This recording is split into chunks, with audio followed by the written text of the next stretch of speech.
Coming up on episode 258 of Wheel Bearings, we've got the Maserati Levante Trofeo, the Toyota Corolla Hatchback, Mazda Miata RF, an American-made VW ID4, expanded Super Cruise network, Toyota offering to buy back EVs, and more. All that coming up next.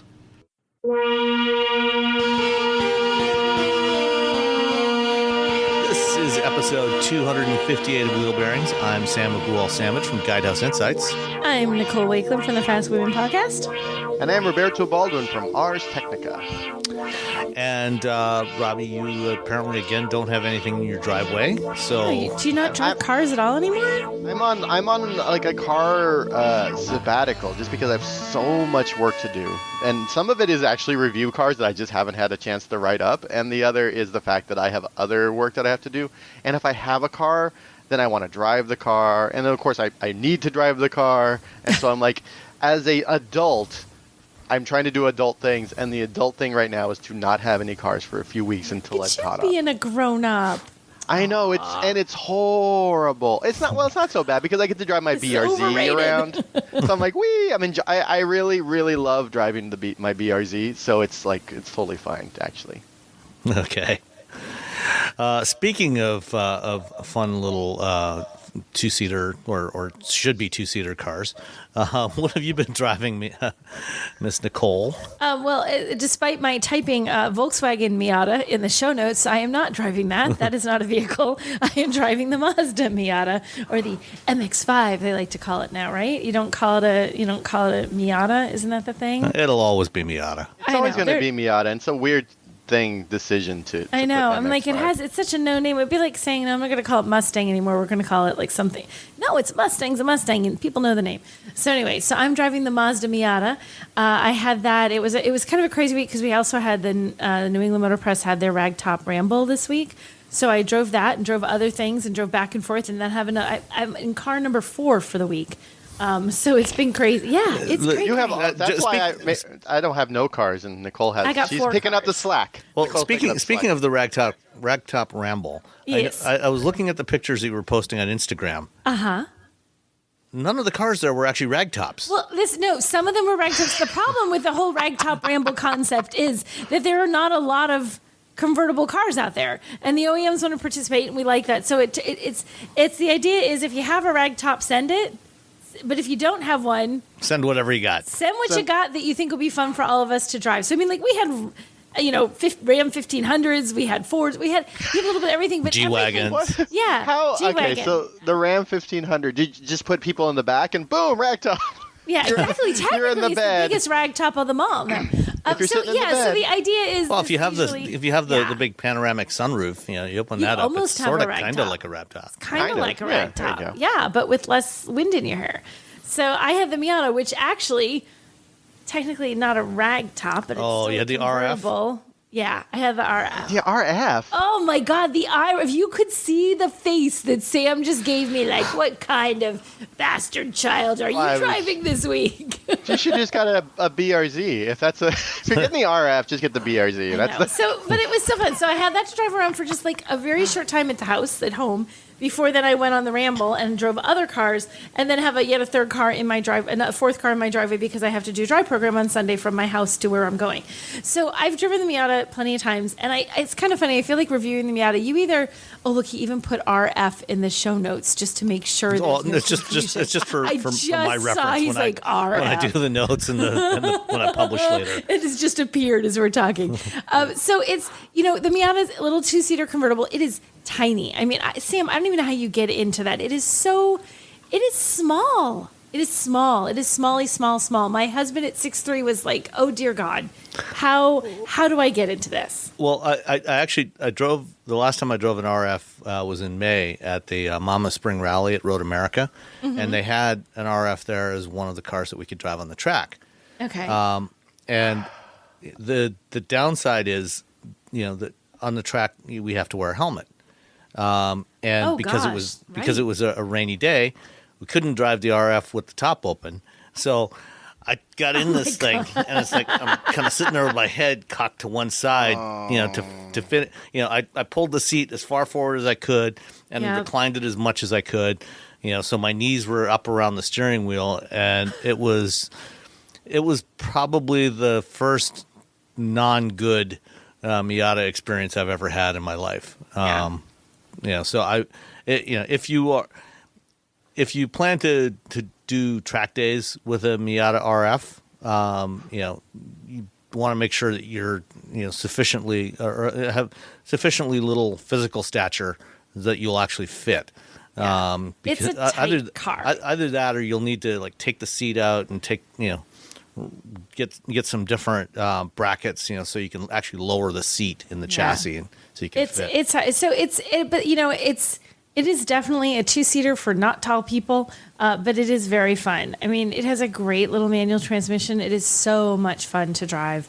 The upside to having the RF that Sam apparently hates is I don't hate it. Okay. It's just not good with a helmet with the top closed. I don't know. The eye roll when I said it was the hard top was like, I always prefer the soft top. Yes. It is a Miata. That's the whole weird thing. When I see someone who bought the RF, I'm like, really? That's what. You know what? It was funny today. I literally saw someone who bought one here.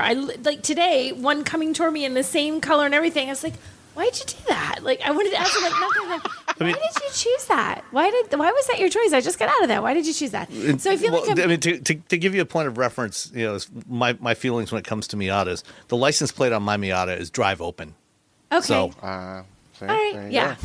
So, and as I'm like picking on it kind of a lot, I actually love the car. It's very fun to drive. It has a very limited use case. If you live in the Northeast, it's going to be impossible to utilize the open top situation or even drive it, I think, on the streets a good portion of the year because it's a sporty low car. It is not designed for something where there's a snow that you can have to drive through because I have to disagree with that opinion. Can you really drive through deep snow in this? Well, not deep snow, but you can certainly drive it with winter tires on there. You can absolutely drive a Miata year round. Oh, well, I mean, you can on the snow with the winter tires, but I always think about living in the north, and you live in Michigan, so you can it's not just a matter of snow on the road. It's how deep is the snow on the road, and how deep is the snow as the roads cross over as you're at an intersection where you have those sort of berms of snow from the plows where suddenly there's, a foot and a half of the key here is you have to remember that the Miata is a momentum car.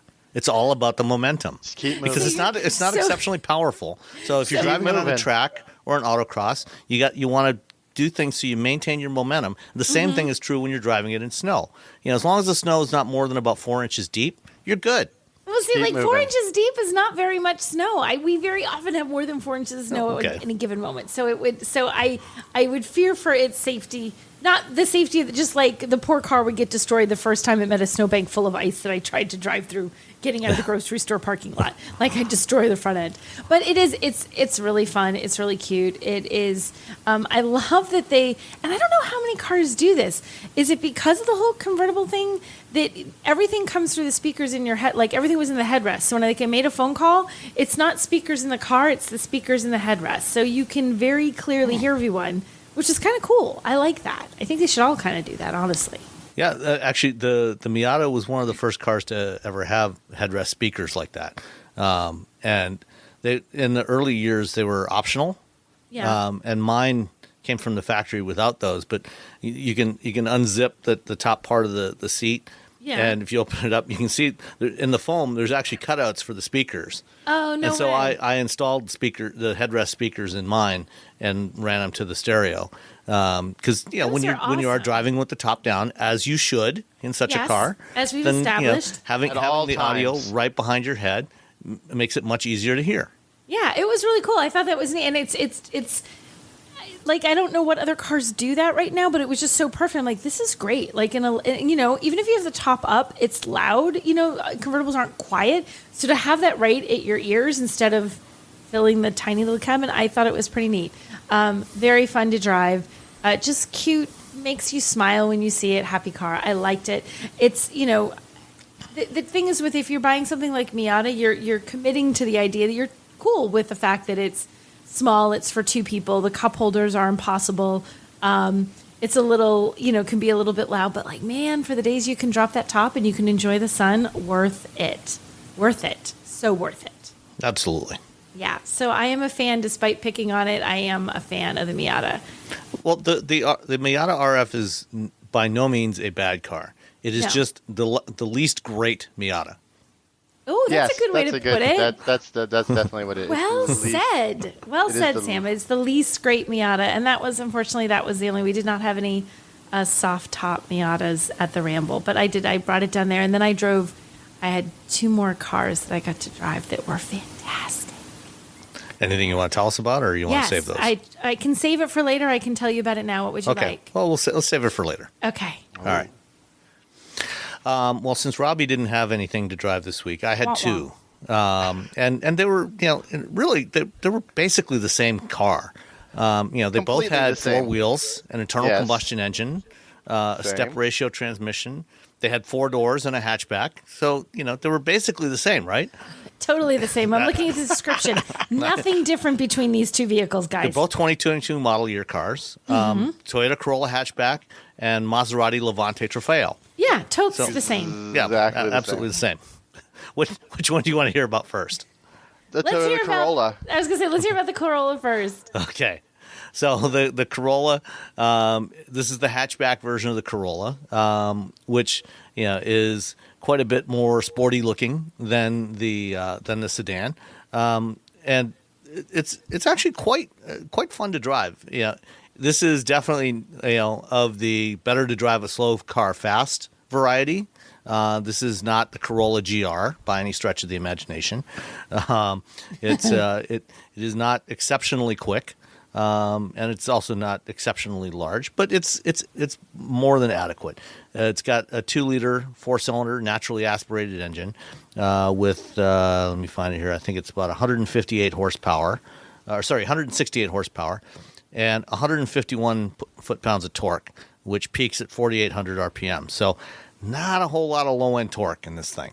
But it's also relatively lightweight. So, and because you have a manual transmission, it's pretty easy to chirp the front tires, get the front tires going. And manual transmission, very nice, 6-speed. It's the transmission. This is by no means like a GTI or a Civic Si in terms of the quality of the transmission. It's got relatively long throws to it. It's a fairly long shift lever, but it's still a manual, and that forgives a lot of other issues. So if you're looking for something that's reasonably enjoyable to drive, not too expensive, you can get the hatchback, the Corolla hatchback, starting at about $21,500, which puts it at the low end of what's available now in terms of new cars, assuming you can find one. The one I had was an XSE, which is the higher trim level, and it came out to a grand total of where is it here? $25,954 delivered. Since I was taking full advantage of the manual transmission and kind of thrashing it around a little bit, I didn't quite hit the EPA label numbers for it. It's rated at 28 miles per gallon city, 36 highway, 31 combined. I got about 28 in all around driving, including a fair bit of highway driving. If I had been a little more tame with it, I could have gotten into the low 30s pretty easily. But this is I like the paint on this one, the color combination. It was the two-tone that Toyota offers on this, with the black roof, and then this kind of lighter bright blue lower, so everything from the belt line down is blue. I like that. I've seen what you're talking about. Yeah. I think it looks good. I like the two-tone too. It looks good. Yeah, it's a sharp combination. One of the this is a compact hatchback, but while it is nominally in the same class as cars like the Honda Civic hatchback, it's actually a fair bit smaller. It's about 6 inches shorter. And when you look at it in profile, you can see that the rear end is much shorter than on the Civic hatchback, for example. So it's got a shorter wheelbase by several inches, and then basically there's very little rear overhang. which from a design standpoint actually looks pretty good. But if you get it with the optional spare tire, you can get it with a tire inflator kit, so no spare tire. But I would not recommend that in general if you can avoid it. If you get it with the inflator kit, then the rear cargo floor is several inches lower.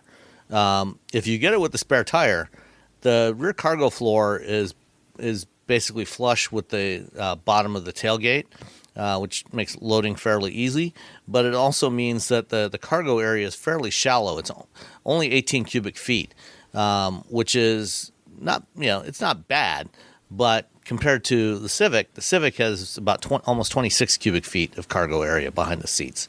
So definitely have a lot less cargo area in this one than you would with the Honda, or if you had a GTI or something like that, which is also a little bit bigger. So overall, genuinely nice car to drive. It's not, like I say, it's not as sharp as a GTI or a Civic Si, or a Civic Hatch Sport, Sport trim, but it is, it's more than adequate, and it's very reasonably priced. I traded that one back to Drive Shop for this other hatchback, which is a little bit larger, a little bit more powerful. A scooch? Would you say a scooch larger? A scooch larger, yes. All right. And also just a scooch more expensive.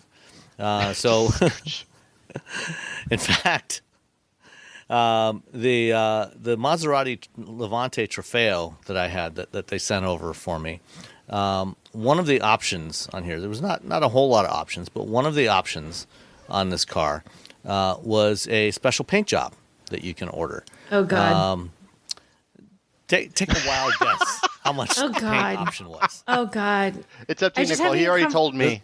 He already told you? So I was actually talking about this yesterday, and I was in a car where the paint was like, it was this crazy option.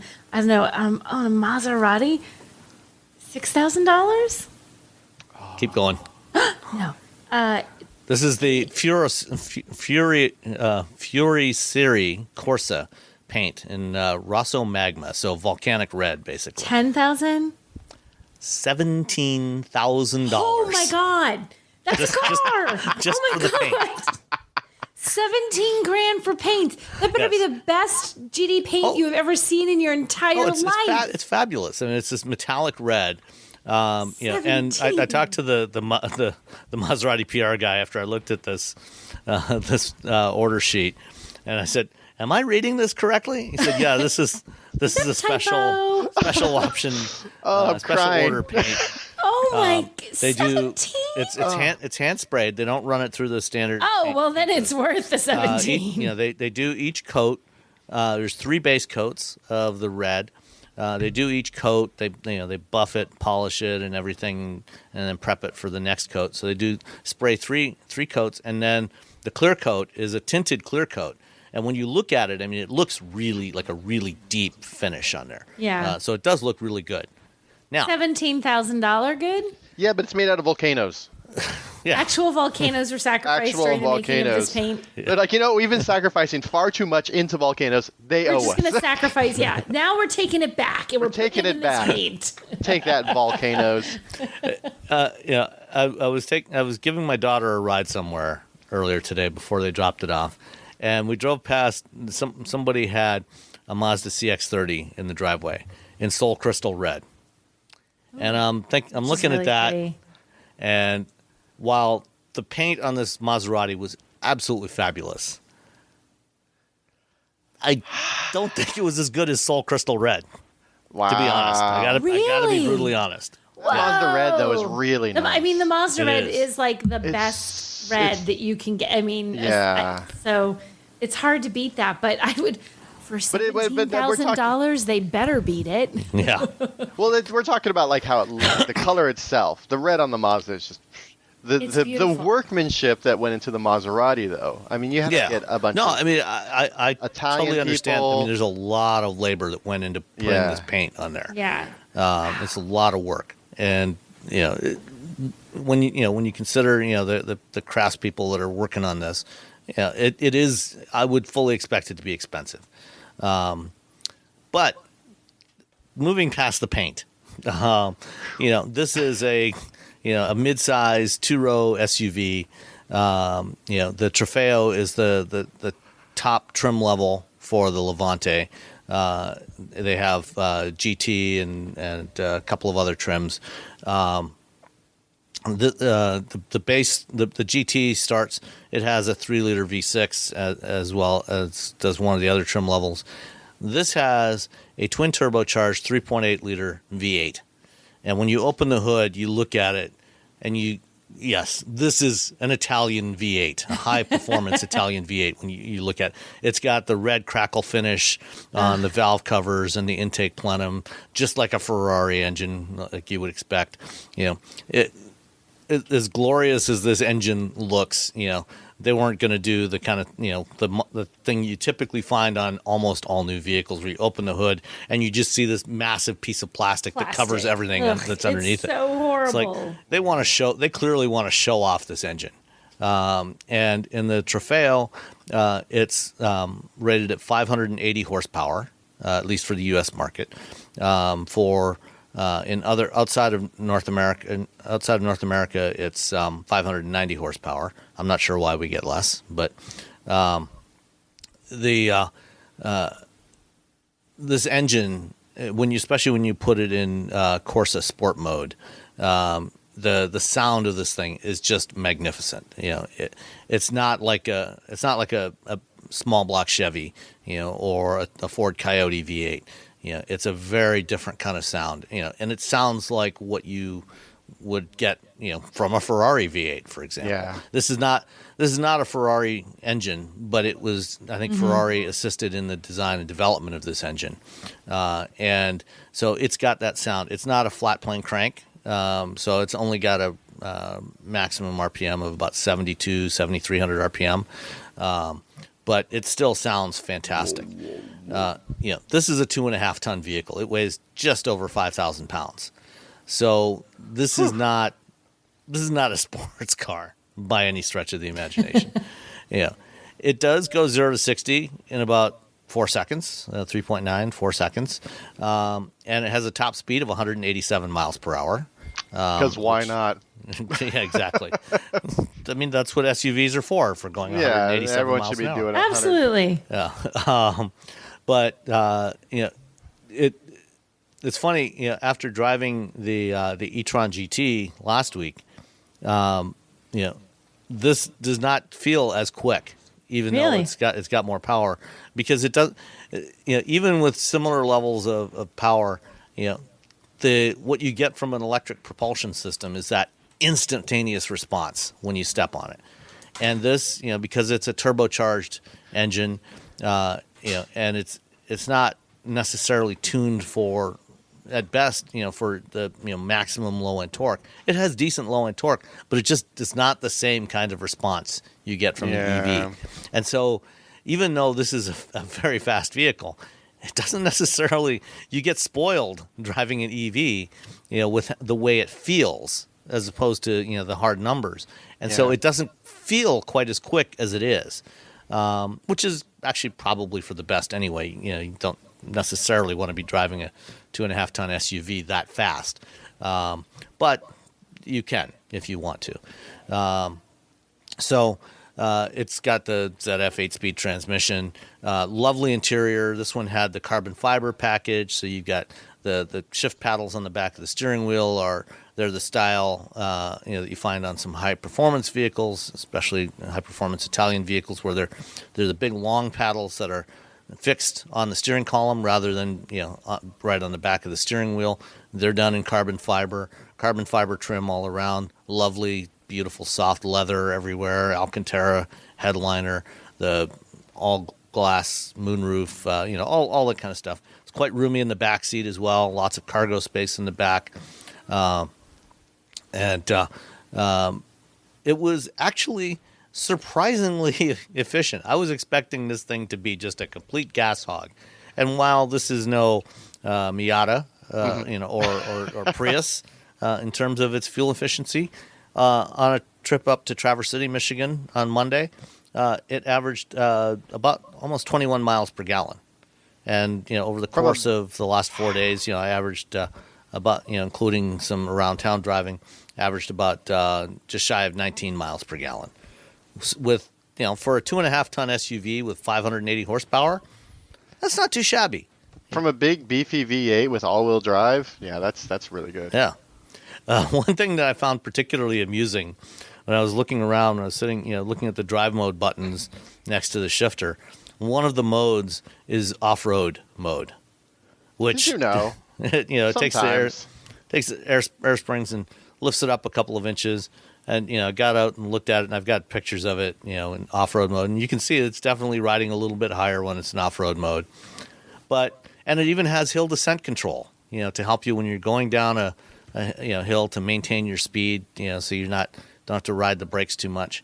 But this thing is riding on 295, 30, 22, 22-inch tires, which I'm just thinking, who's going to take this thing off-road on those tires? This is insane. This is for when you're visiting the friend who has the estate, the horse estate, and when you get there, it's like a little dirt road, and you're like, you know what? I don't want to ruin my $17,000 paint job. Let me lift it up a little bit, so while I'm driving, there's there's less of a chance of the gravel smacking up my very expensive paint job. Yeah, because you definitely don't want to be dragging that paint job over some boulders on the Rubicon Trail. No, it's definitely So, bottom line, the total price tag on this thing came to $173,000. Or sorry, $173,550. So this is not inexpensive. A little bit more than that Corolla. Just slightly more than the Corolla. Yeah, Scooch. but I mean, close. I mean, I think people would be cross-shopping these. If you're a billionaire, those are the exact same price as far as I'm concerned. They might as well be. Yes. Yeah, they might as well be the same price. No difference between the two. So yeah, I mean, it was comfortable to drive. I spent multiple hours, driving back and forth between Traverse City and my home this week. Did not feel at all fatigued, even though there was no massaging seats for $173,550. No massaging seats, but they were very comfortable, very supportive seats. All right, then. Did not feel at all fatigued. It felt great. Oh, and unlike some fancy Italian cars of the past, there was no funky infotainment system. It was just a standard Stellantis Uconnect 5 infotainment system. So everything just worked. I plugged in my phone, Android Auto popped up. It was all good. All works. That's one of the selling points of the Lamborghini Urus is it just has a reskinned version of Audi's MMI. Maserati did not even reskin it. It was just straight up Uconnect 5. Same thing you would find in a Chrysler Pacifica or a Jeep Compass. Yep. It's because they spend too much time trying to make the paint look pretty. Yeah, just put the thing in. That's not our thing. There was a fancy analog clock above the touchscreen. Ooh. But the touchscreen, it just worked. Just give them the thing it works. People want it to work. Yeah. I don't think they're going to care. Yep. All right. Was there something you wanted to add to that? Me? No. Robbie. Oh. When I was getting into Uconnect. Oh, Uconnect's fine. Yeah. I'm still sad about the VW Miata though. I know. I'm sorry. I know. I set you up some pretty hefty expectations for the 2 seconds that my brain typed VW Miata. I went, wait, no, bloop, Mazda. I mean, for that half a second, it was in the show notes. An MEB powered Miata that changes my entire life. Your whole life. My entire car buying plan right now would be completely altered. Like everything by an else. MEB Miata. Yeah, everything. Ioniq 5. No. ID Buzz. No. I'm just getting the MEB Miata, and we'll just keep the Kona electric. That's all you want. Your life is done. That's all you Sell need. Sell the BRZ. This is done. That's everything. Hey, Wheel Bearings listeners, it's Sam.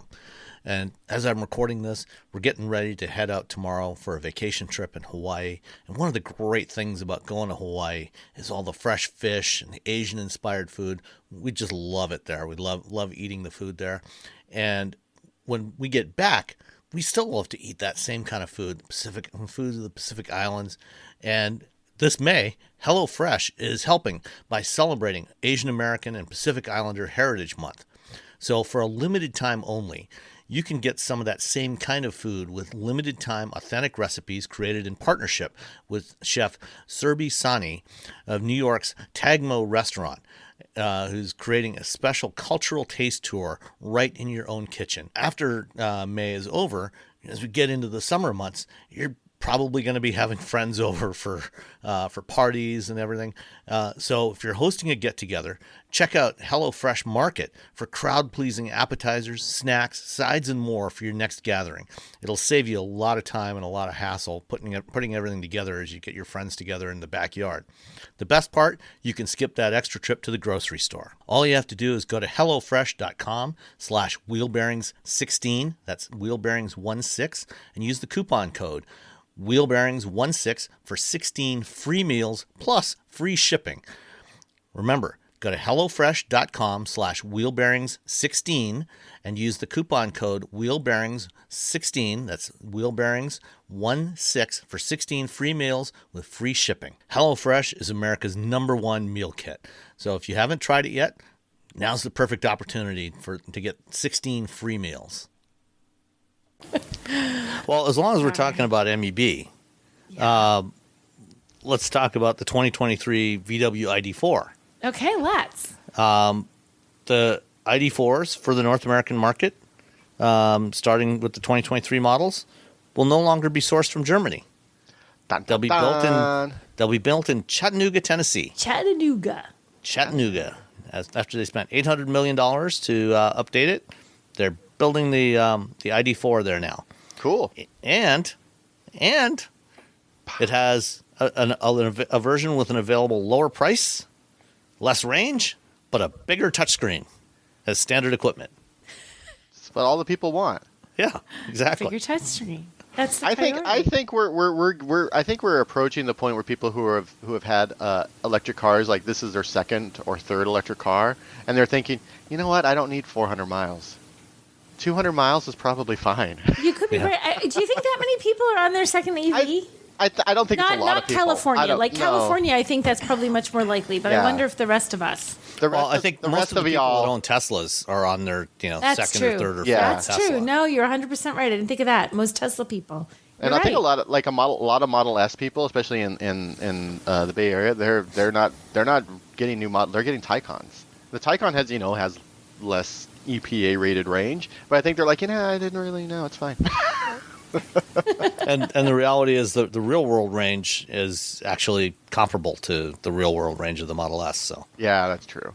Yeah. I think the two what are they saying? It's a 208 miles for the 62 kilowatt hour battery. That's probably going to be closer to like 220. The way Volkswagen does their EPA it's a big word that I can't remember. Certification. There's another thing that they have to do. It doesn't matter. Anyway, they always take the worst number. Is what it comes down to. Volkswagen Group as a whole, when it comes to their EPA numbers, are like, what's the numbers we can have? Yeah, take the worst one. We want the worst one, and then it just So when the people drive it, they're like, "Oh, I'm getting better than what I thought." They're all pleasantly surprised. I exceeded the expectation. Yeah, exactly. So the new base ID4, which is creatively called the ID4 Standard. Wow. Has a sticker Hope no one price hurt themselves thinking up that name. Okay. Hey, at least it tells you what it is. That's true. What'd you get? Standard. Oh, all right, cool. No nonsense with trying to figure out what Gran Turismo means, or Pro. What is an ID4 Pro? Yeah. You're a professional driver. Because you don't want who would want the ID4 Amateur, which makes you feel like there should be that one out there. I'm like, I want the one that knows what it's doing. Yeah. He knows. So it starts at $37,495. And of course, VW is still eligible for a $7,500 tax credit, and it's now looking like as we're recording this on Friday afternoon, whatever the bill is called now. Yeah, the Inflation Reduction Act. It changes. Will probably do anything but. That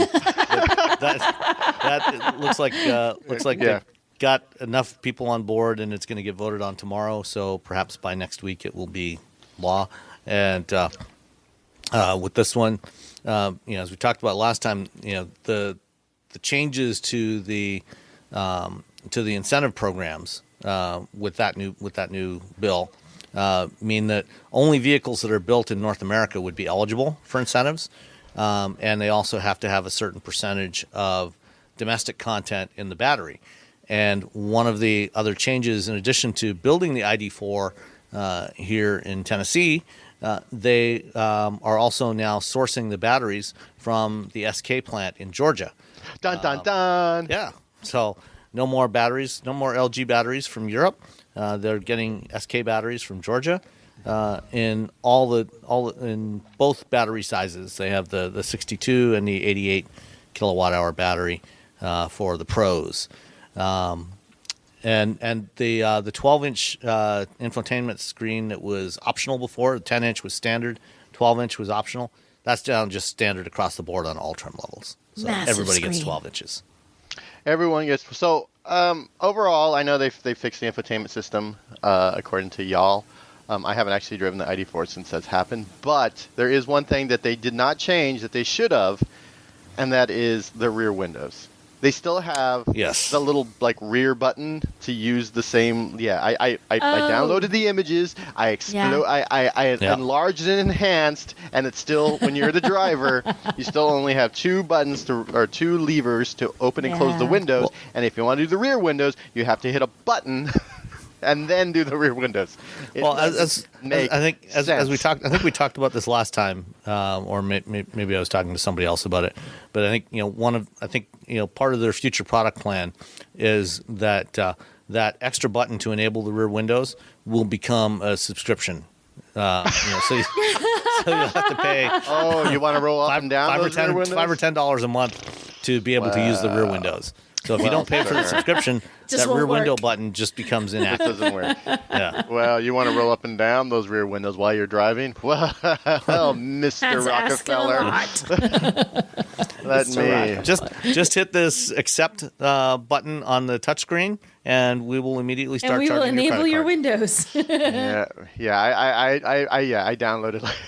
I was like, all right, hold on, let me see. What are they doing? And I looked at it, and I'm like, oh, Volkswagen. Come on. Come on. Because you're only saving one button, really. You're saving one I know. thing. I know. It's not. You're adding more. You're adding complexity. You're making it more difficult for people to figure out what to do. There's more steps involved, and you're saving one button. And you're not. One button. That one button, though.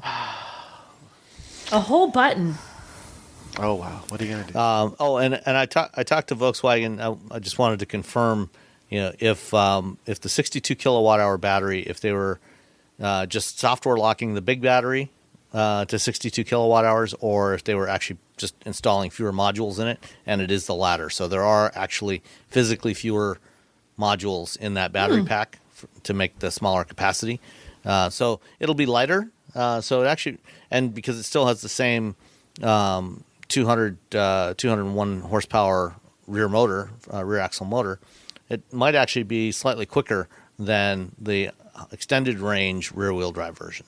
It's the promise of MAB, modular. Yeah. You're like, I always pull some modules out. That's what the M stands for, is modular. It's right there.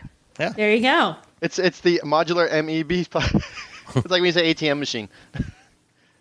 What else they got here? Oh, they've also added plug and charge functionality as standard on the ID4s for 23, which in theory at least means that you should be able to go to an Electrify America station, plug it in, and it should just automatically start charging and bill you as needed. Assuming that your local EA station is actually functional, it might even work. I was just saying, you can just plug in. Can you now? Can you really? They were doing so well for a few months, and then it just all fell apart again. I know. There's probably an update that went out and broke everything. They're like, oh man. All right. What else we got here? Let's stick with BMW or with VW for a minute. Too many letters. So a couple of months ago, Innoviz, which is an Israeli lidar startup, made a big announcement. They were their first production contract was with BMW to supply lidar for BMW for their Level 3 partial automation system that may or may not sometime come out in 2023. It was supposed to come out in 2021 and then 22. It may come out next year. Anyway, Innoviz announced their next generation lidar sensor, which is going to be considerably cheaper. It's supposed to be under $500. And in May of this year, they announced they had gotten a design win from a major manufacturer worth $4 billion, which, assuming that their sensors are, in fact, $500 or less, it would mean 8 million LiDAR sensors. Wow. And they announced this week that that customer for those LiDARs is Volkswagen CARIAD, which is VW's software division that's making all their driver assist and automated driving stuff going forward for all the VW Group brands. And this is supposed to launch in 2025, but I like how this is supposed to. You sound so confident.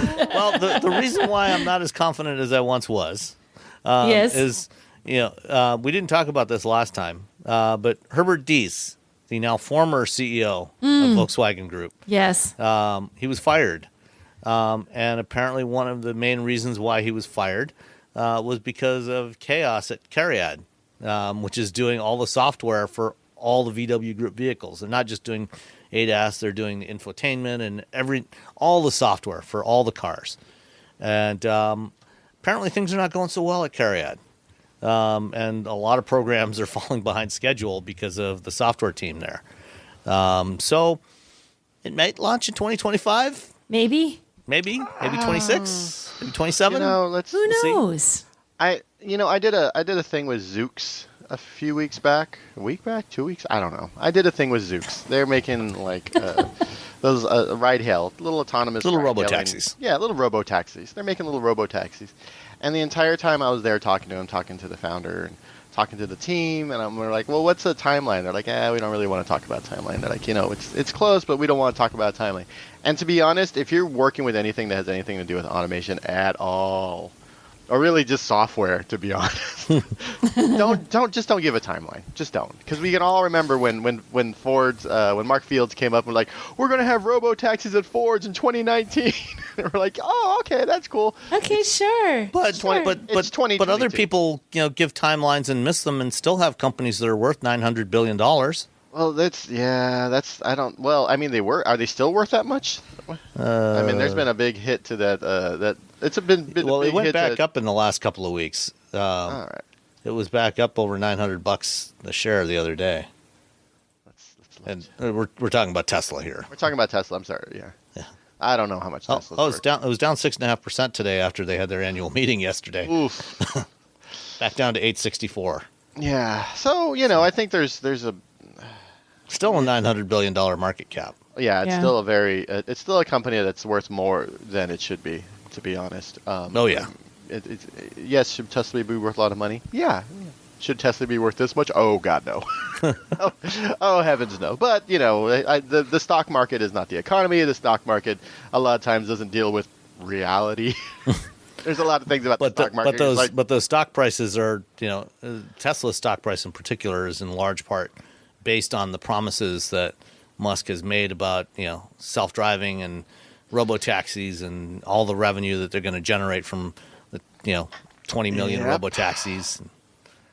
People just, at some point, I think folks, they buy in, and once you've bought in and you've put so much money in, you're not going to back off. You're not going to be like, well, maybe he's right. You're like, no, it's going to happen because you have so much money invested. Like you can't. I have so much money invested in this thing. There's no way. These Beanie Babies are going to be worth millions again. I swear. I spent $500 on a bear in 1990 whatever. I swear it's going to be worth money again. For the love of God, some cost theory, huh? Please let it be worth money again. or that crypto that you bought, those NFTs. Oh, that's a tough. Oh God! Wow, that was a rough market. One. Yeah, but you look at it like. I think when you're a journalist and you look at things, you're like, all right, this doesn't make any sense. But the average person doesn't like jump in and doesn't have the context for all this stuff that's happening, and B, doesn't jump in and just start researching stuff for fun, which is a weird thing that journalists do. I don't cover this, but I'm going to research the hell out of it. And then you're like, yeah, this isn't a good idea. But if we had just said, you know what, I'm going to sell one NFT for $1 million and then walk away, we'd all be doing better. So we're not exactly geniuses, to be honest. Yeah. Well, speaking of NFTs, I got a PR pitch from somebody today, pitching the CEO of some company. He was head of NFTs at a company that shall remain unnamed. Says he'd be a great guest on Forbes, Wheel Bearings, or Guidehouse Insights to discuss insight on breaking NFT news and its implications. And I just responded back and said, look, NFTs are a huge scam, and I'm not going to give them any oxygen. No, thank you. Yes. Thanks, but no. Goodbye. Yeah. Oh. You're so funny. Oh. And anyway. If you're an artist that's made a lot of money off of NFTs, I'm very proud of you. But also, people should just be buying art. It shouldn't have to be an NFT in order for people to buy art. You can buy prints. Like, here's print. Well, you can't see it. I'm pointing at pointing at things on an audio podcast of artwork we can see it there. that I've Can you bought see from my it? friends. He's pointing at a real thing, people. It's real. You guys can't even see it. That's the thing. I'm pointing at a painting that my friend did that you guys can't even see. I gave him money for a print of his painting. Just do that. Just buy art. Yes, buy a print of a painting or a photograph, or buy a sculpture or something. Buy something thing. physical. Yes. Yeah, buy something nice from Buy a somebody. physical object and put it in your abode, wherever you live. Yeah. And sit there and enjoy it and show it to your friends when they come over. There you go. All right. I think we were talking a little bit about automation, so let's stick with that theme for a minute before we get on to the last story. GM this week announced that they were more than doubling the roads where Super Cruise works. And for those who don't remember, Super Cruise is GM's hands-free driver assist system that is geofenced to only work on specific roads that GM has mapped, and they feel that the system can operate safely on. When they first launched it in 2017, it was about 130,000 miles of roads. They eventually grew that to 200,000 miles of roads, and originally it was just divided highways, limited access divided highways.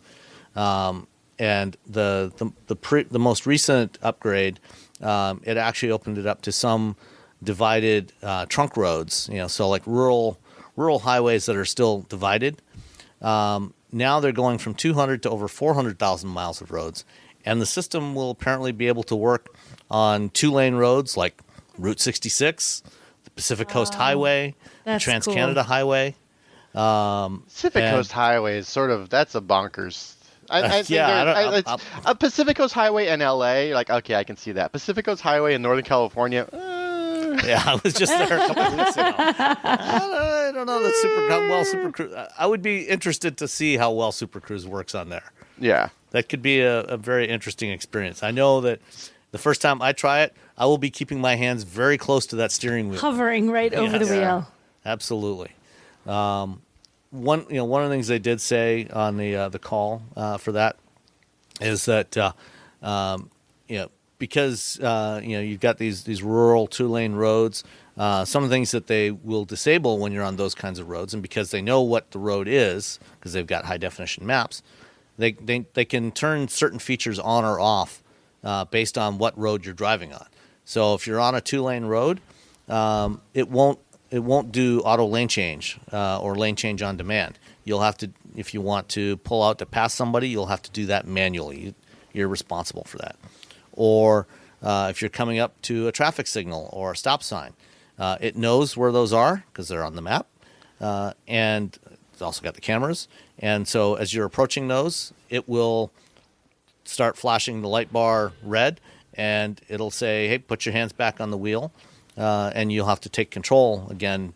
So it's not going to automatically try to respond to red lights, recognize red lights or stop signs and bring the car to a stop. If you don't respond, then it will bring the car to a stop anyway.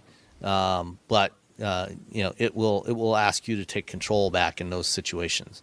So that's going to be coming out on new build vehicles this fall, and then sometime in the fourth quarter they will start pushing out an OTA update to all the vehicles that have Super Cruise on them, by the end of the year, all those vehicles should be able to operate with Super Cruise in many more places. Cool. Nifty. I love Super Cruise, so that's cool. Yeah. Cruise-tastic. All right. One last story before we get to Q&A. Toyota Toyota is having a rough start with EVs. Wah, wah. They not long after they started selling the BZ4X and also Subaru selling the Solterra, they had a recall for them and told people to stop driving the cars because wheels could fall off.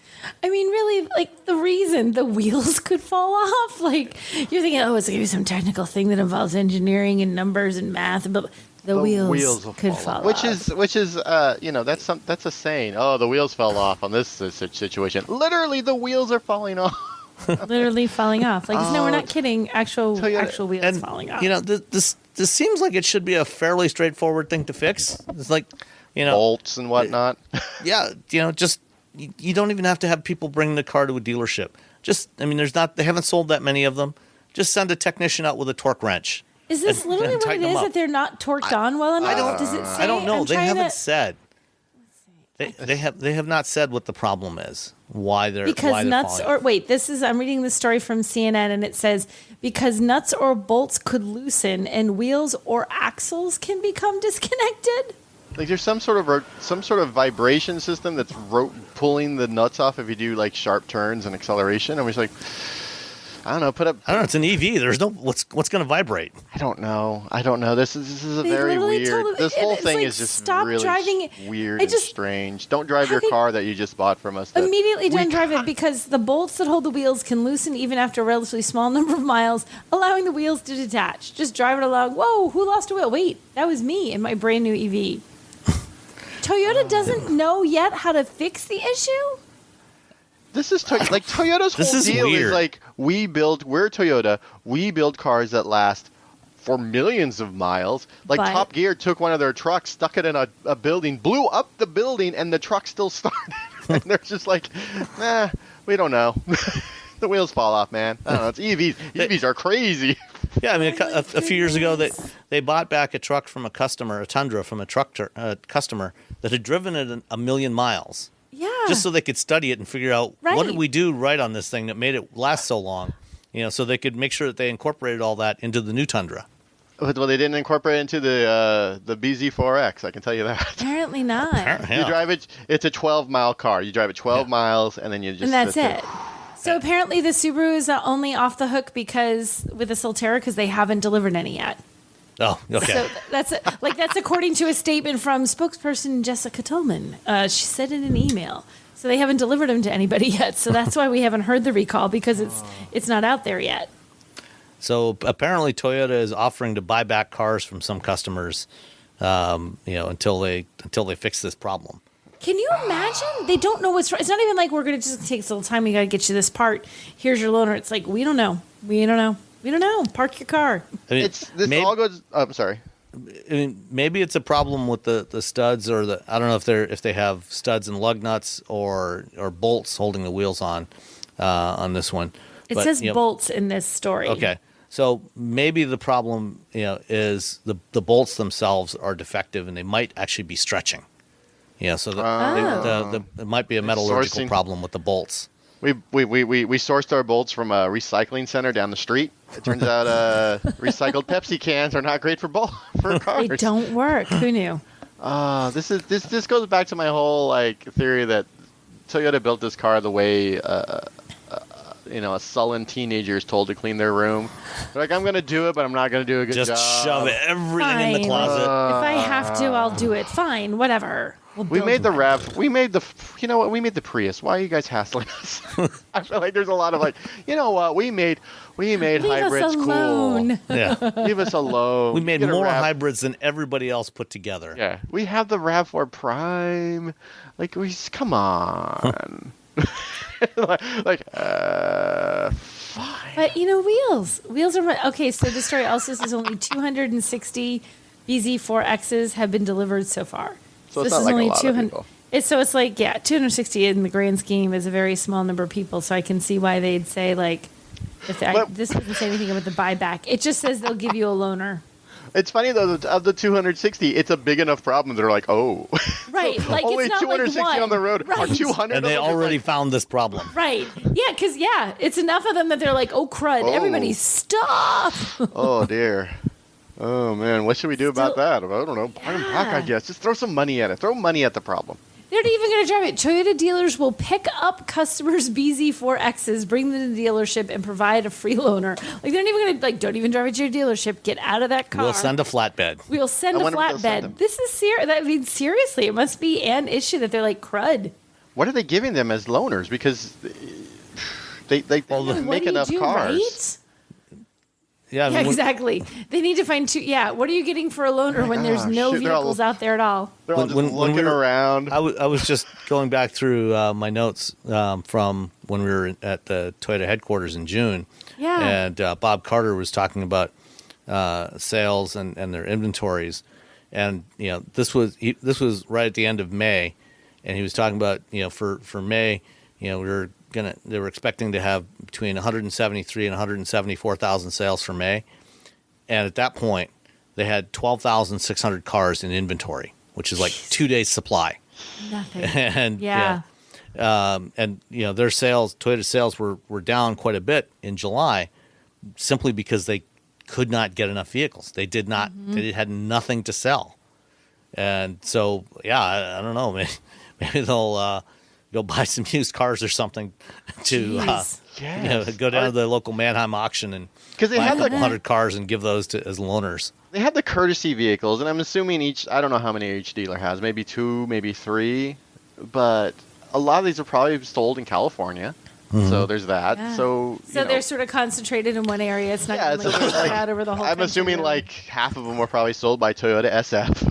Yeah. They're just like, oh no, the Toyota SF, like general manager's looking around. He's like, cars. What do we got? What do we got? We have this. There's a Corolla in for a new tire. Tim, give him that. Give him that. Somebody just traded in a 1990 Camry. Yeah. There you go. Let's clean that up and give it to him. Let's put some. It's gonna be all these random used Toyotas. Like, what's going on? All right. Poor Toyota. We're sorry, Toyota, but this is kind of funny in its own little way. Toyota's going to be fine. They can't sell. They can't make enough cars to sell. I know. They're selling so many cars they can't even make enough to sell. They survived the sudden acceleration recall 10 years, 12 years ago. Which is more significant than wheels. It's way worse. That was many millions of cars. Yeah. This is 260. Easy peasy. I would like Toyota to just take a second and be like, maybe we should just do this ourselves. Let's just do a really good job and make a really good EV. Let's look at what we're doing and then just apply that to EVs. How about we do that? Just apply it. Because we're not going to be first because we're far from that. We're not even going to be fifth. We're going to be last. But when we come out with the Supra EV, you just wait. It's killing everyone. Not killing, it's awesome. Not actually killing. Yeah. Then we're going to be heroes. Just do that. Just take a step back and say, you know what? Let's just get some smart people, put them in one building. A GR86 EV. A GR86. Oh man, that would be awesome. Now I'm rethinking my MEB Miata stance. Is your VW Miata no longer an option? I don't really fit in the Miata, to be honest. GR86 EV though. Whew. All these vehicles you could use, it will never happen. With their fake manual transmission that they're patented. There you go. Yeah, that's probably why they patented that, to make an electric one. There you go. Just you know what to do, Toyota. Yeah. All right. So the reason I drove the Maserati up to Traverse City, Michigan this week, I was at the management briefing seminars, which is a big annual conference put on by the Center for Automotive Research. And while I was there, I had a chance to sit down with Olabisi Boyle.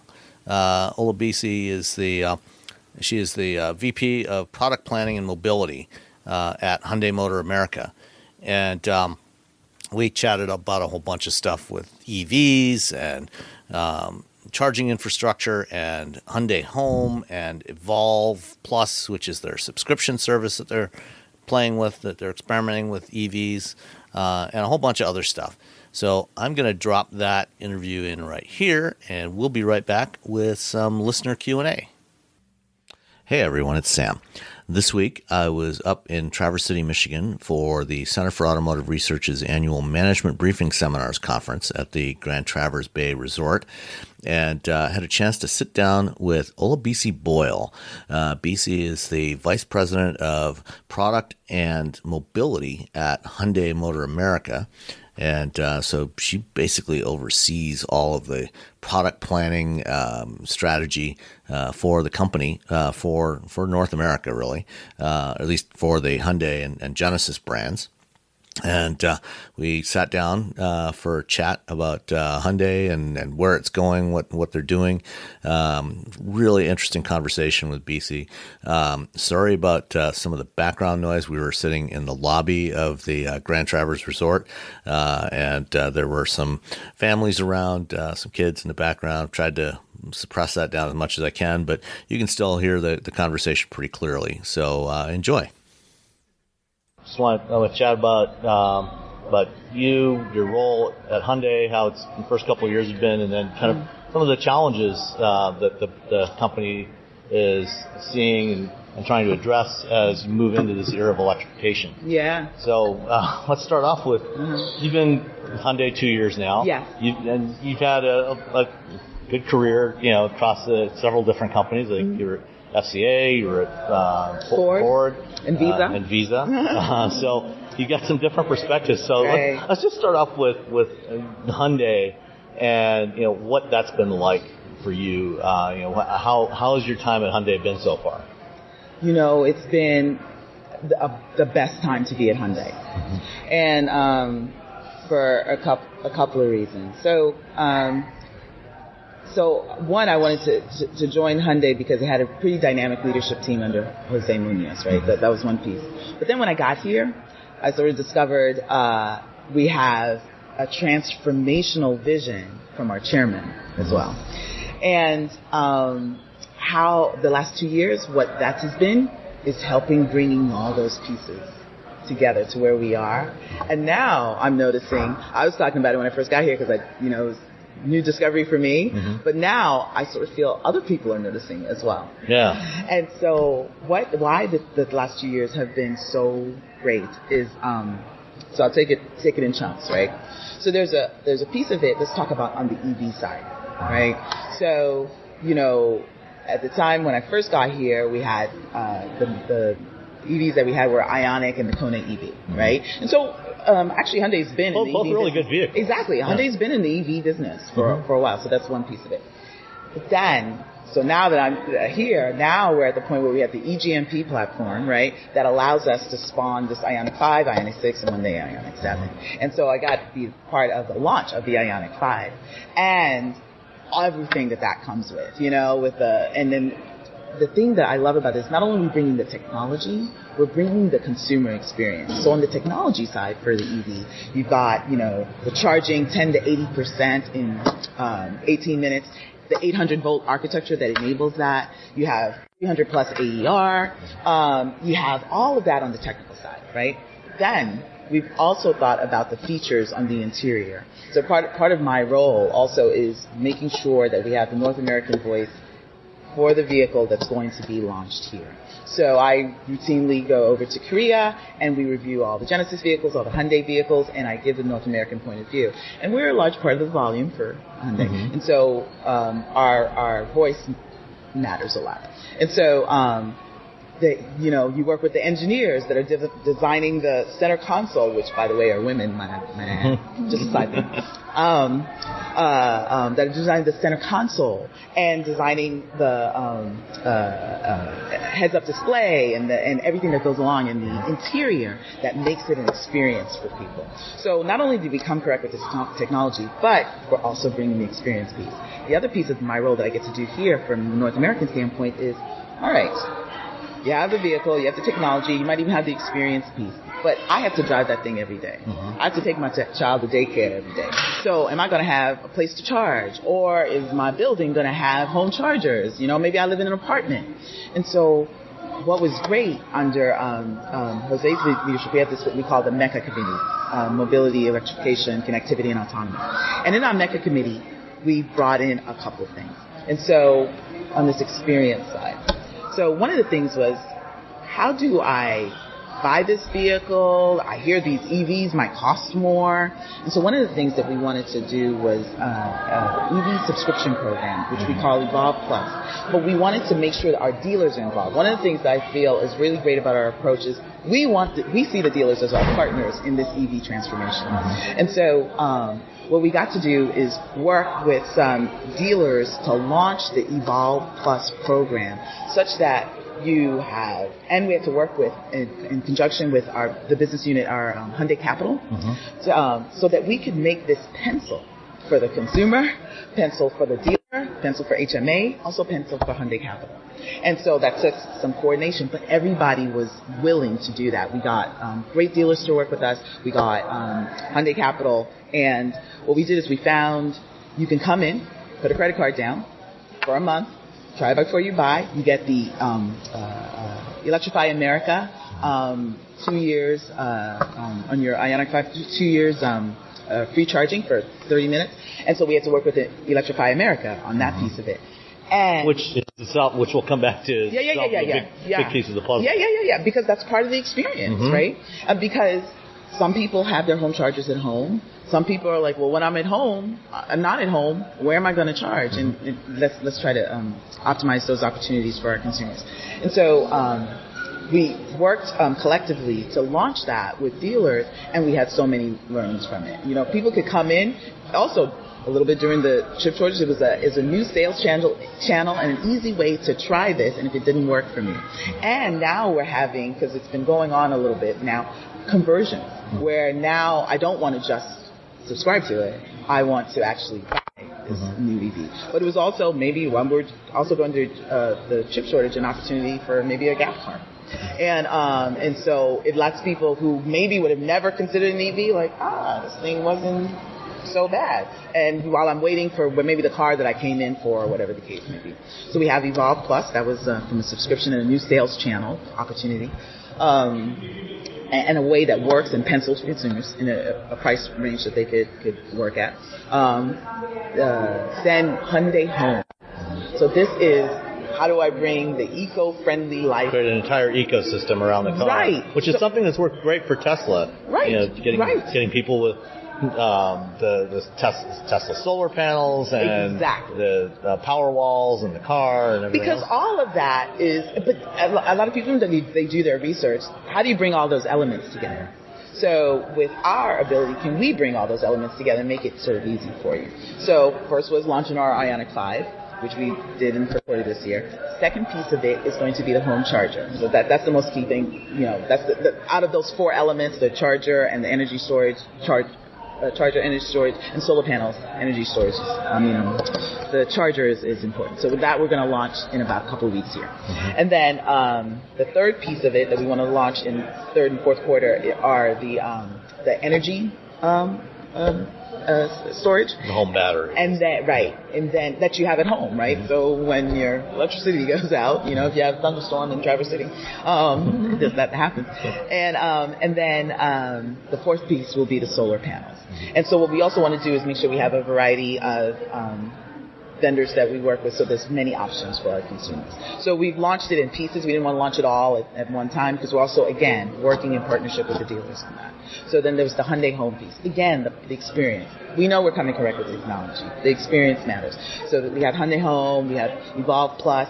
Part of it was when we first launched with Electrify America on Kona and Ioniq. We were kind of testing it out. We found out what people really wanted. They liked the 2 years.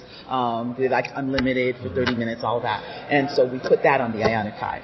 Now we're going to bring it to Genesis, and we're moving that on. So we'll have that. But we'll probably also work with other partners as well. Because the idea is, when we talk about challenges for EV, is I'm afraid that it won't go, far, and then what am I going to do? I'm afraid I won't have a place to charge it. I don't know how I bring this to my house. So can we take care of all those other pieces? The last 2 years have led us through our MECA committee really sort of make inroads in bringing that piece together. We definitely have the technology piece. But then now we're learning, I just got back from Korea last week. Now what we're doing is we're looking at our future vehicles is, do we have the platform that allows us for all sorts of segments? Because after a while, when you're in the car business, you care about the drivetrain, right? You know, is it ICE, is it power? But most people are like, look, I just want a car, and if this one saves me some money in gas, that'll be good enough for me. You know, everybody doesn't think necessarily as we are in the business. And so what we want to do is, you have a vehicle that works for you in your life in the segments that you need, whether it be car, purpose-built vehicle for cargo or for medical emergencies or whatever the case may be, or is it SUVs or whatever the case may be. And so what does that platform allow us to do for you in interior spaciousness and interior storage? So the way you use your vehicle. Most people won't even care whether it's EV or not EV, except it saves me on some gas. Yeah. And so it needs to be a vehicle that works for me, not just any kind of vehicle. They want to know that every day when they need to go somewhere, it's going to be ready for them. Without any problem. Right. And so they press the button, it goes. But they also want things that people expect in their car. Yeah. You know, and so what we're doing is making sure there are features people want, features that resonate with people, features that make their life easier as they go along. And we have our discussions and debates to make sure that that's something that'll work for North America. Because it's a little bit different for Korea, it'll be a little bit different for Europe, and so on and so forth. And so I find that there's a lot more upfront planning to make sure that it's not just an EV for EV's sake, or even to meet the mandates and the climate regulations, right? But it needs to meet those. But on top of it, does it meet the consumer needs? It's a vehicle that works for them in their life, not add stress to their life. Right. And so what's been great, you asked me, sorry, long answer to that question. No, that's great. But over the 2 years is to sort of help it sort of with the team get to that point, working with the team in Korea, working with my team here, to sort of bring those pieces. We really had to understand the challenges. We really had to understand the consumer. We really had to try some things. We had to partner with our dealers. We had to partner with other business units. And, you know, maybe this is wrong, whatever, but I laugh a little bit because now they're like, you know, I'll get texts from friends, because I've been in the auto industry a long time. I worked at Ford, I worked at Chrysler. And now I'll get even Visa friends that are really into cars, and they'll send me these texts, and they're like, wow, every time you get, and might I say, Ioniq 5 won World Car of the Year, EV of the Year, Design of the Year. I love stuff design. Yep. Oh my goodness. I was in Korea last week. You know, I saw Sang-Yup while I was over in Korea last week. We've just taken design to a new level, both on Hyundai and Genesis, right? So again, a vehicle that looks good, people still care about that. A vehicle that looks good, whether it's EV or not, and the fact that it's EV, all the better. Yeah. And so we had the opportunity, even when we came out with our ICE vehicle, our Santa Cruz. Look at the design on that. You look at the design versus other competitors, I would have to say, maybe I'm a little biased, but that's a sport activity vehicle that, you know, is Instagram ready. And it is certainly more stylish than a Maverick, I will give you that. I didn't mention any competitors, I think you did. And I didn't say who is more stylish than. But it drives well. I don't know if you had the opportunity to drive. I have driven it, yeah.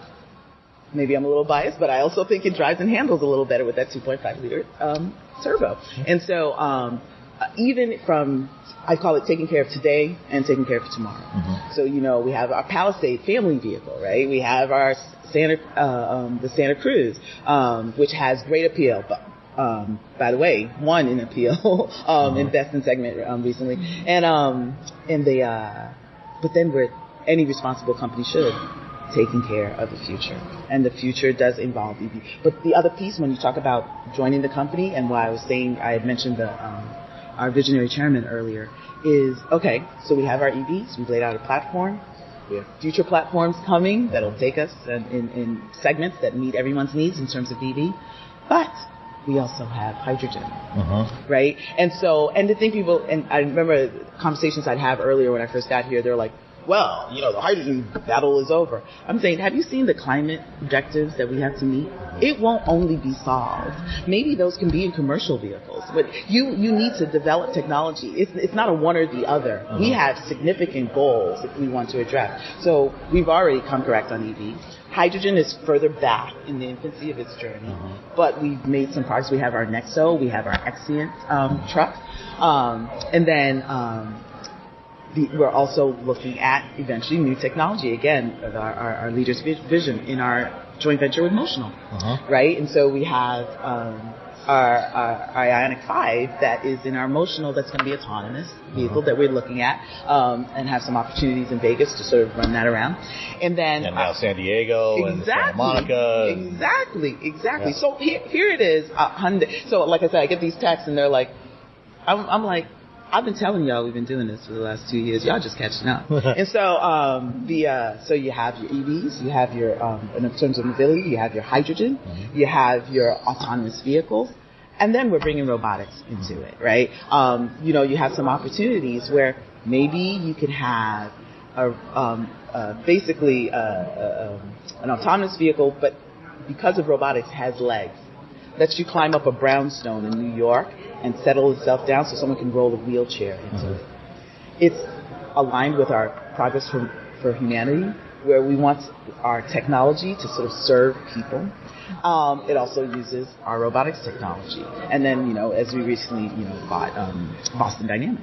And so from a perspective over the last 2 years, the mobility solutions to actually meet Progress for Humanity, the mobility solutions to make us into a smart mobility company, the new channels that end up getting set up as new ways to buy and sell and pay for EVs that we're working on, and the leadership that allows us to be as progressive and innovative to do that and make the deals with EA and make the deals with Shell, even that wants to move into hydrogen and set up hydrogen stations. We're going to start out in California, so that we can collectively meet these climate challenges that we have. I mean, it's just been like a fabulous 2 years. I don't know. I look for another 2 more years.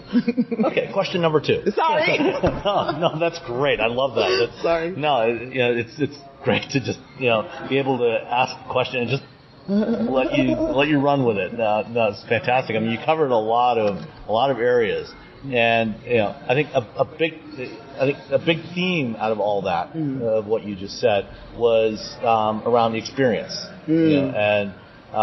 There's so many aspects to experience. To the user experience of the vehicle, the ownership experience, the buying experience, and let's start with the kind of the buying experience and dive into that a little bit more. One of the challenges for the Hyundai Motor Group over the last several years, really, even before the pandemic, had some really great EVs. Going back to the Ioniq and the Kia Niro and the Kona, it was availability. There simply weren't enough of them available. And I know from conversations I've had, with people in the company, going back to 2018, 2019, because of constraints on battery supply, I think was one of the big ones. You weren't able to ship as many of those EVs to North America as maybe you would have liked to. Prioritized some of the supply for markets like Europe, where the mandates required more EVs. What is Hyundai Motor Group doing as far? I mean, do you see a path to where that availability challenge? Because I know I've heard from a lot of people over the last 6-8 months since the Ioniq 5 and its siblings have launched, that they'd love to they can't find one anymore. Is there a path to when availability of some of those vehicles is going to be improved? Yeah. One, it is improving. Okay. We have, I'll tell you, we have these governance meetings that are led by Jose Munoz and now Randy Parker.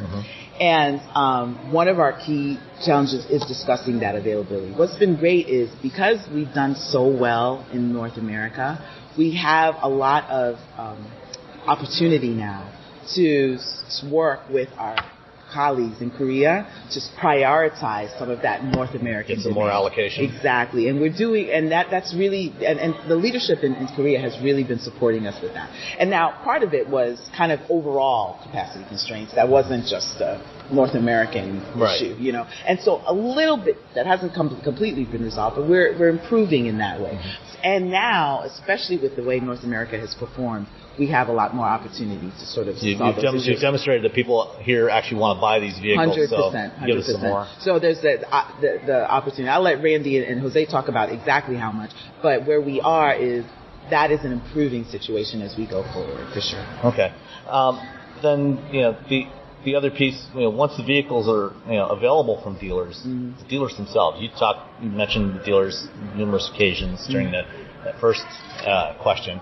You know, one of the complaints you hear a lot from consumers, particularly around EVs, is that a lot of legacy OEM dealers maybe not so thrilled about selling EVs, you know, because they think, I'm not going to get as much service revenue after sales and things like that.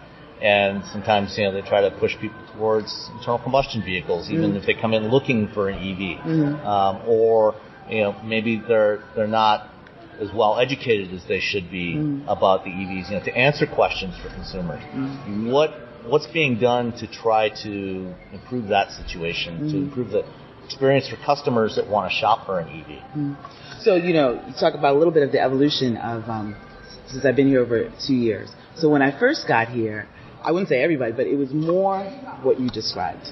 Maybe not everybody being so excited about the electric vehicles and selling them. What I found over that evolution over 2 years, I literally just had a conversation with one of our regional GMs in the Chicago area, and it was mentioned that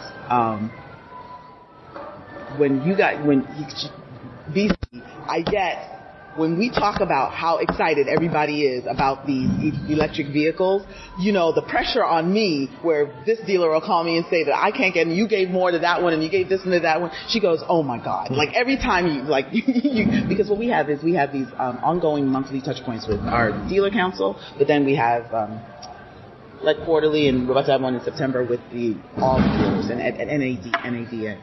And I will say the evolution of time, and I've actually with the head of the dealer NADA, and definitely I know both the heads of our dealer council, both on the Hyundai and Genesis side. That sort of mindset is really opening up. They see the benefits, so much so they see the benefits. They're arguing and fighting each other over who gets the electric vehicles. Because this is the thing.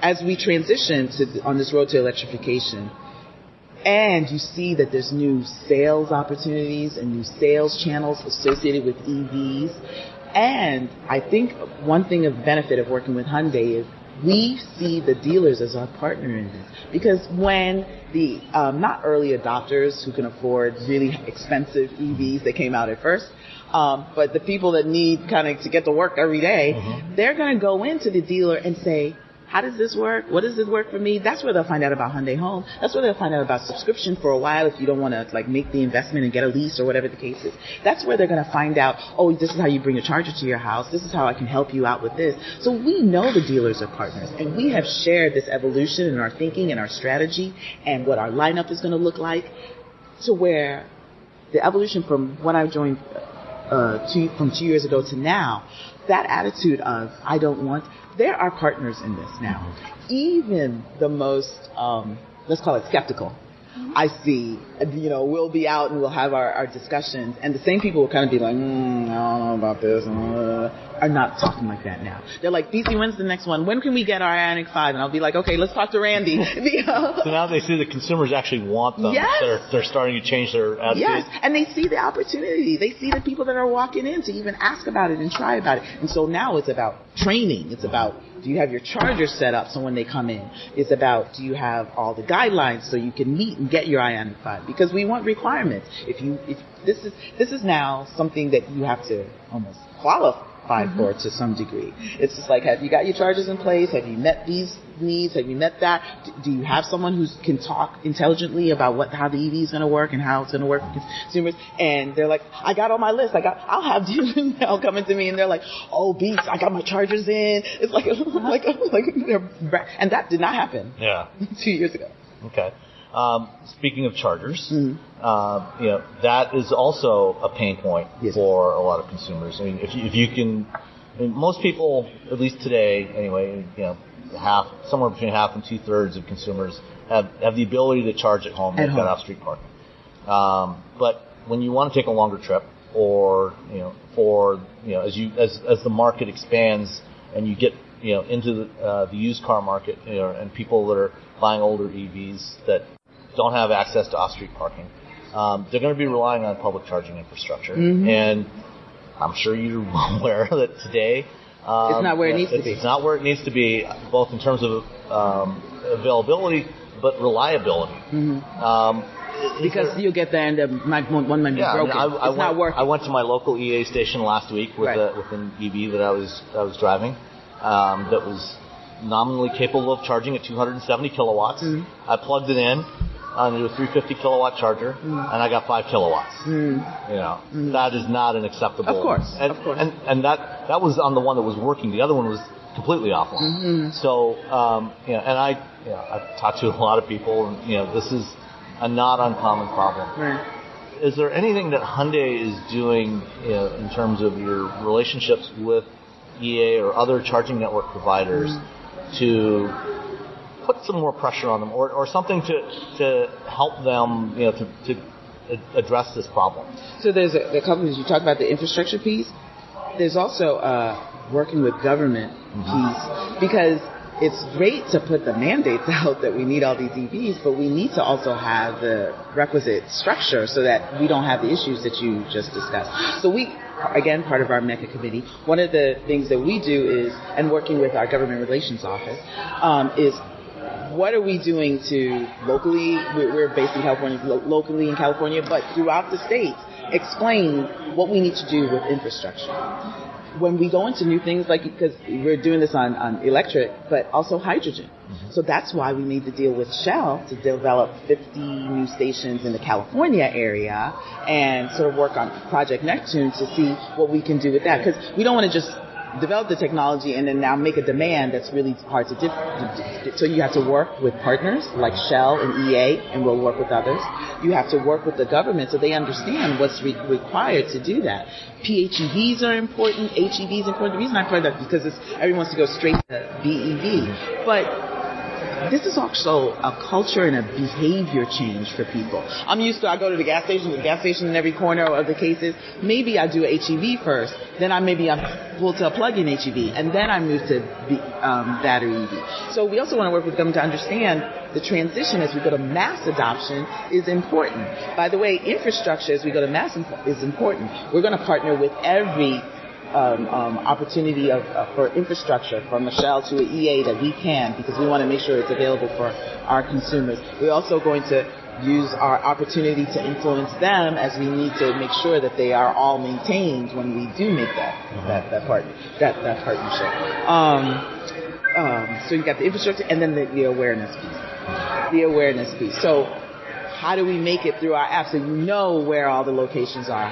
Also on an awareness piece is, how do you make it so that I didn't realize that there was places I could charge? Because some people think they can only charge at home.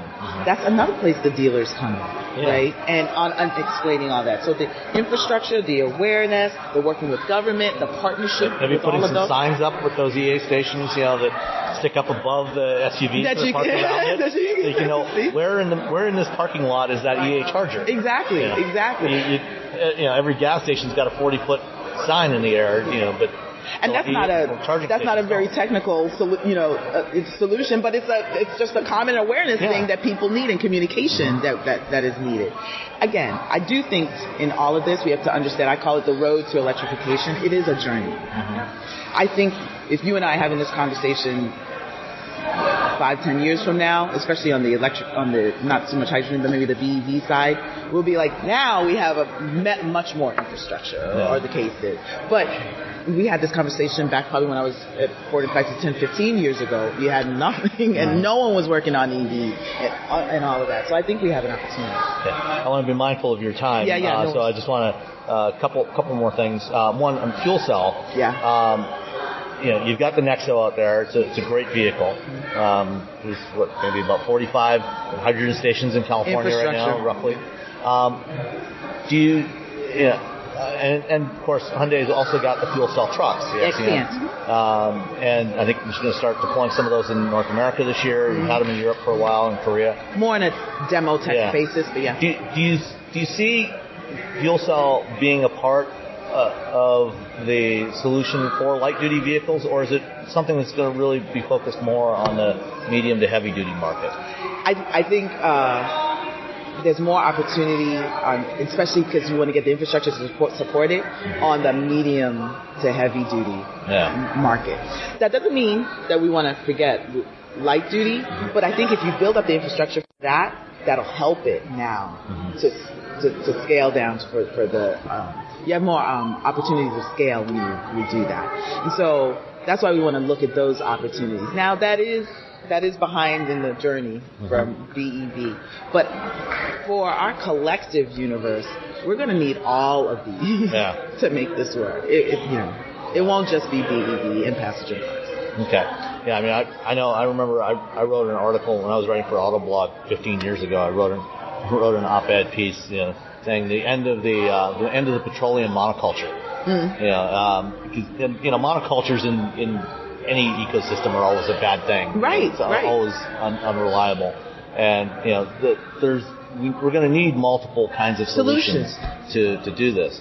One last topic I want to address that I don't think you brought it up at all is software and services. We're getting into this era of the software-defined vehicle, and a lot of car companies are talking about generating new revenue streams on software and services. I haven't heard a whole lot from Hyundai about that.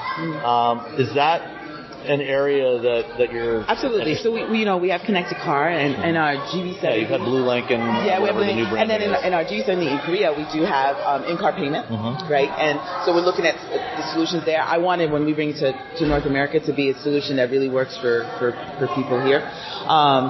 But this is the key thing. I see this strategically as getting the technology in the stack, such that when the use cases become available, they're there. I'm in my new, cool sport activity vehicle, EV, and it's Instagram ready, and I'm sitting there, and gosh, I would love this cup holder that looks like my Santa Cruz, shaped in a certain way, and I can 3D print it, and I can voice activate it and pay for it from the digital credit card that's in my head unit. So there's going to be use cases, or I'm going through and I drive by the dry cleaners and I'm able to say, pay them on the way passing through, and it just hit me because I was driving by my dry cleaner. So how do I make those services in the car? I can easily pay for them via voice, and so that's one opportunity. And then because of that, do I now have merchants and sellers that want to be on my head unit screen because of that, like they were on this big screen, but in such a way, before we have autonomous vehicles, that it's safe and I'm not trying to manage a phone and drive at the same time. Are there ways for different features that we can download on demand that are not features that used to be there before that people expect and now they're mad that you're charging them for it, but features that weren't there that help you with your productivity that maybe you didn't ever have in the past, but gosh, it would be really useful for me. But not everybody wants it. But I want it, and I'm willing to pay for it, or I'm willing to subscribe to that, or I'm willing. So there's lots of opportunities. So what I want to do while we're doing that is make sure the technology is in the stack to accommodate those use cases, so that once the use cases come, which I feel in the next 2-3 years they will, we're good to go. What I don't want is like, such and such has come up with XYZ. So now let's run and try to get that. So let's get the technology that enables that to happen.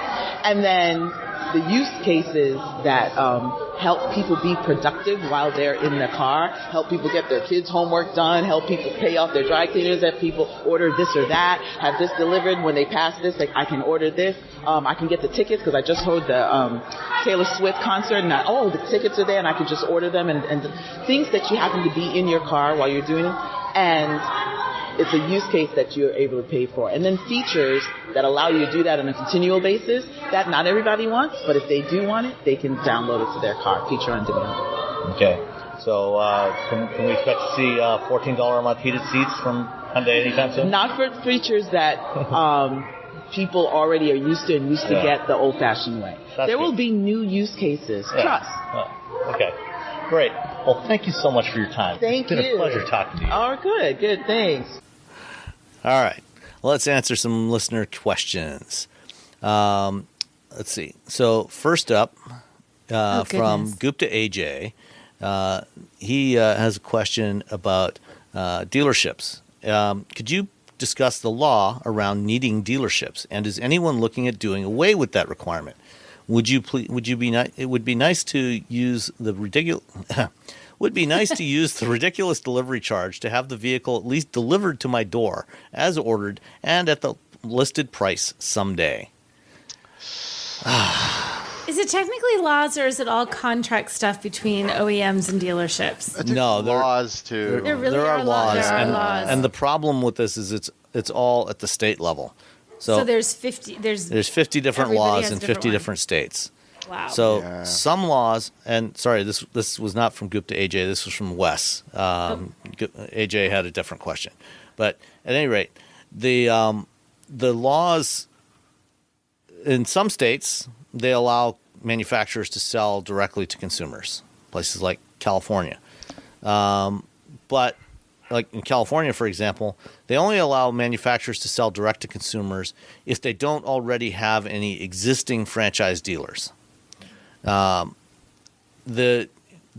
franchise dealer system goes back to the early days of the auto industry in the early 1900s, when manufacturers, things were a lot different. Manufacturers were churning out cars, and they had to figure out, how are they going to sell these and get some cash flow to pay for the parts and pay their employees and everything. And so they came up with the franchise dealer system, where basically the manufacturer sells the car to the dealer. The dealer puts up the money, they pay for it, and then they turn around and sell it to consumers. And they handle service and delivery and all that stuff. And it was good for manufacturers because it allowed them to have more steady cash flow, get the money coming in. As soon as the car was built and delivered to the dealer, they get paid for it, and then they can move on and build more cars and deliver more of them to dealers. And the problem is that, dealers were quite successful with this model. They made a lot of money, and they donated a significant chunk of that money to state and local politicians. Dun, dun, dun. Who in turn wrote laws to protect those dealers that were giving them all this money. And they said, that, for manufacturers that, okay, you've got these dealers that have invested all this money in your dealerships and your parts and your service and everything. So you're not allowed to compete with them anymore. You can't sell directly to consumers. And the laws are a little different in every state, but that's kind of the gist of it. Some states do allow manufacturers to compete and sell directly, but most, in about half of states, they only allow them to compete if they don't already have dealers. So when Tesla came in, they had no dealers. They went ahead and set up their own company-owned stores, and other companies like Lucid and Rivian and VinFast are doing the same thing. But that also means that in some states where they're not allowed to compete at all, whether they have dealers or not, like Michigan, for example, they can't have company-owned retail outlets, and they in turn cannot sell cars directly to consumers in Michigan. If you're in Michigan and you want to buy a Tesla, you have to go online, order your car, and then go to Ohio or Illinois to take delivery. You cannot take delivery in the state of Michigan. It's illegal. Is anyone looking at doing away with this requirement? No. Because long and short, no. The Too dealers much still money. donate a lot of money to politicians, and as long as we have a system in this country where people donate to pay for campaigns, you're going to have stupid laws like this. Yeah. It's funny Pretty that much. Tesla has their manufacturing facility in Texas, a state where they can't actually sell the vehicles they'll be building in Texas. Yep. They're like, well, I want a maybe not a Cybertruck, but another vehicle that's actually for sale from Tesla. You got to go Oklahoma. You have to go to Oklahoma to buy Yeah, it. you have to leave. The whole time you got to sing the songs from the musical Oklahoma. That's the law. Oklahoma. Okay, that's all I got. That's all I got. That's all you want to hear. Trust me. And as far as the ridiculous delivery charge, really, even if a manufacturer doesn't break out the delivery charge, they're building that into the price. I mean, there's an inherent cost to deliver vehicles. You've got to put them on a truck or a train or a boat, and ship them somewhere, and that costs hundreds to thousands of dollars depending on where they're coming from. So that's going to be factored in somewhere. We've talked about this before. It shouldn't be a separate line item. It should just be built into the MSRP because if it's not optional, then it shouldn't be broken out. Right, it's not like you can say, I decline. I'd like to go pick it up at the factory. Yeah. I want my money back. That doesn't work. I'm curious if that aligns with if let's say someone builds an EV that's $59,990. In California and in New York, you can get a state tax credit on that vehicle. But if the delivery charge is a different line item, I wonder. I probably should have looked into this before I start talking. But if that's if that line item is different, does that mean that car is still valid for that state level tax credit? Is it a $60,000 threshold for the tax credit? There's a $60,000 threshold. Usually those things are based on MSRP. And since the delivery charge is not part of the MSRP, like the Inflation Reduction Act, the new federal tax credits, it's based on MSRP. So they don't count the delivery. They don't include that in there. Wow. But interestingly, the first company that is actually, while the delivery charge is not included in the MSRP, General Motors no longer actually, when the advertised prices for their vehicles include the delivery charge. Good for them. If you dig in, you'll see the MSRP is actually a lower number, but they never talk about the MSRP anymore. They talk about the price as delivered. Which is good. I'm glad to see them doing that, and I'd like to see everybody doing that. Mm-hmm. Yeah. And if you got to do some weird accounting shit in the background, to say that it's a separate line item, but we're not going to talk about that line item, that's fine. Just tell people what it's actually going to cost them. AJ, he had a tweet. There was a picture or a little video clip, on a beach. Oh, okay. I guess. He's asked, he's looking out from somewhere onto a beach, somewhere on a nice sunny beach, and just says this or Michigan. And I don't even know where that's at. That could be behind him. There could be fires. There could be a war. Yeah, but I'm like, exactly. you know what? I'm going to go with that. yeah, I like this. Yeah, I'm going to also go with that. The video clip, looks lovely. It's a lovely beach.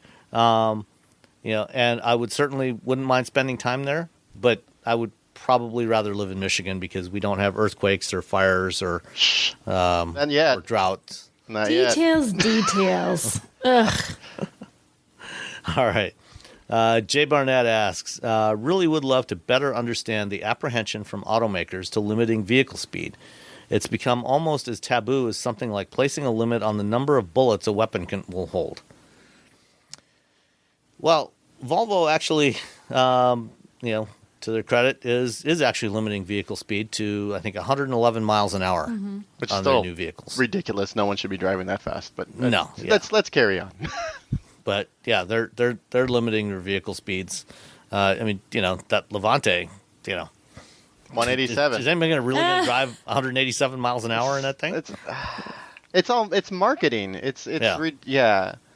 It's like, about bragging rights. Yeah, It is. Saying mine's bigger than yours. That's exactly what it is. The reality is you don't need to be going. You should not be going 100 miles an hour at any point on the road in the United States. Period. Done. And you also don't need to go 0 to 60 in 2 seconds. Yeah, it's But also it's a weird nice. thing. I mean, but but it's it's also nice. bragging rights. But it's also Yeah. how many people are doing launch control after they've had their car for a month Or a like week. or a week? You're like, yeah, I did some launch control. Well, let me get on with the rest of my life. Yeah. Yeah, I played with that. I'm done now. Next. Yeah, you're just Yeah. like, yeah, I don't. It is literally marketing and bragging.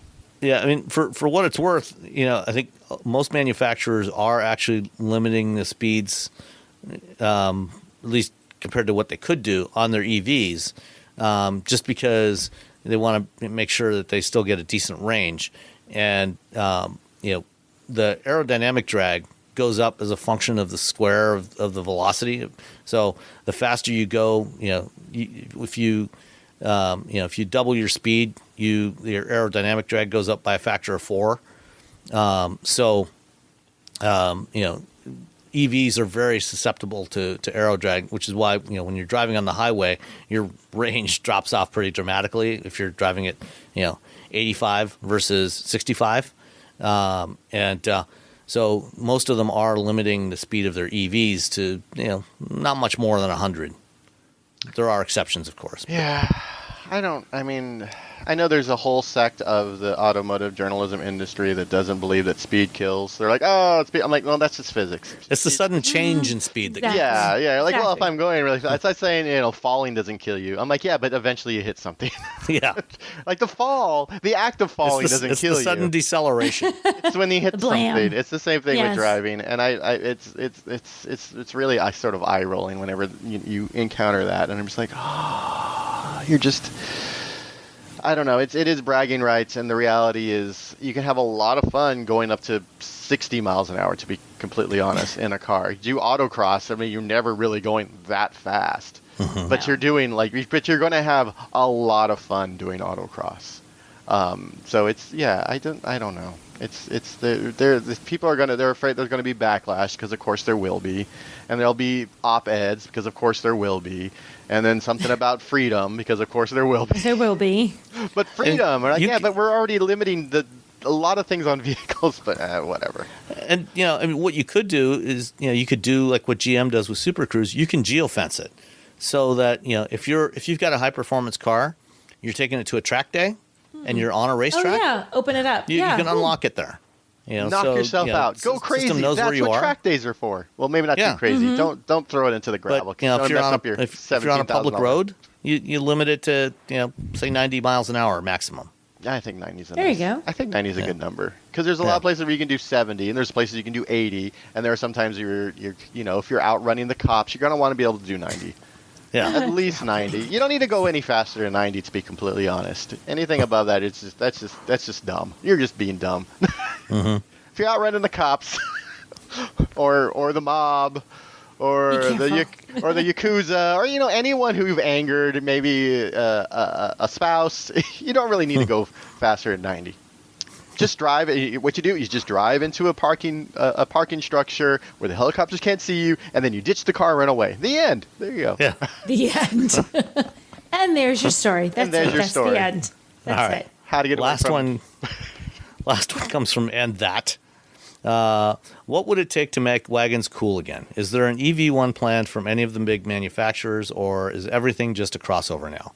No one will think they're cool except for automotive journalists forever. Wait a minute. mean, Whoever that's said the wagons were reality. not cool? Wagons have always been cool. Wagons have always Only been if you're an cool. automotive journalist. You're either an automotive journalist or a deep enthusiast like you just love all Yes, cars that's enthusiast. it. That's it. it's Nobody just else us. wants a wagon anymore. Rest, It's just the rest of the world are like, oh, I don't know if I'm like, no, wagons are awesome, and they're never Yeah. going to listen to us because we all just keep saying how awesome wagons are. And you know what? No one will sell wagons No one because wants they to buy can't them. sell them. Volvo's like, hey, we're going to sell some wagons, and everyone's like, except for us. We all got excited. We're like, yay, wagons! And then everyone else, like, we all did nice write-ups on the wagons. They all got great reviews, and nobody bought them. nobody bought them. So guess what? No wagons. Yeah, I mean the only person I ever knew that bought an Acura TLX wagon was a journalist. See? See? You have proved the point. There you go. Dan Pund had yeah. a TLX wagon. The space Volkswagen had the Space Vision EV wagon that they showed off at the LA that show. thing was gorgeous. It was beautiful. And then we had a talk with oh my God, what's his name? CEO of Herbert Volkswagen. Diess? Not Herbert. Volkswagen US. He's now doing Scout. Oh, Scott Keogh. Scott. So we had a whole conversation with Scott, and at some point he's like, I think that people, at some point, kids are going to be like, oh, SUVs are the things my parents drive, and they're going to look at other vehicles. And I like to think that's true someday, hopefully, fingers crossed, but so far it's not. And we don't have the Space Vision. Yeah. Space. Awesome electric wagon coming. So. Yeah. Oh, America. Maybe we'll get some someday. Part of the fun of going to Europe is just staring at wagons, because over there wagons are huge. Yeah. Forget all the sites in Europe. I'm like, I'm just here to stare at the wagons. Just Thanks, here to I'm look good at sitting on wagons. this bench. No, I'm good. Just give me another coffee. I'm going to sit here and watch the wagons. What is that? Parthenon? Wagons. I love wagons. They're great. I mean, they have all the benefits of a car with some extra cargo space. It's everything you want. Yeah. My favorite It's car was perfect. my WRX wagon. It was a wagon that went fast Yeah. and had all-wheel drive. It was outstanding. I could rally, and then also go to Home Depot and pick up some mulch. Exactly. You'd be surprised how much mulch you can put in a wagon. There you go. Yeah. You don't need a truck. You just need to do your rally thing and then go pick up the mulch. Yeah, pick up the Yep. mulch. I don't. All right. On that note, let us say goodbye for this week. Bye. Bye. Bye-bye.